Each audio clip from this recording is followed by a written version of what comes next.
Good evening, I'm Dan Wall. And I'm Laura Lee. Thanks for joining us. A new initiative to help address mental health in our region launched into its first phase today. It's called HopeX, created by the Miller-Dwan Foundation, aimed at expanding the mental health workforce in our area. Northern News Now's Cara Kopp tells us how an actor is also joining the mission to create awareness. Zach Williams, the son of Robin Williams, has dedicated his life to understanding mental health and bringing attention to this illness. It's part of my healing process relating to my father dying by suicide. I believe service is my path to healing and happiness. A service that brought Williams and his organization Problem Management Plus to the Northland. The reason why PM Plus exists here and is being developed and researched here is because of the Miller-Dwan Foundation.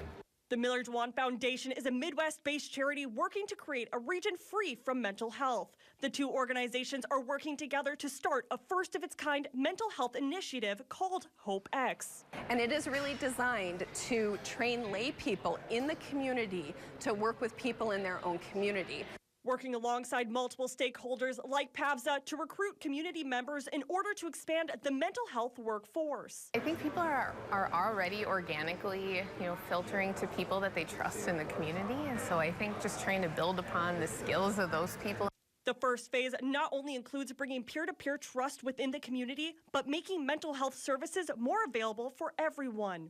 So it becomes incredibly accessible for people who maybe don't have the best access to services or care, or maybe who have some trust issues with corporate health care. A new tool for the region in the battle against the mental health crisis across the country. The start of something that Williams says will change people's lives for the better. I literally pinch myself sometimes that I get to do this. So it's that's what it's all about. In Duluth, Cara Kopp, Northern News Now. And the next two phases of HopeX starts in a few years.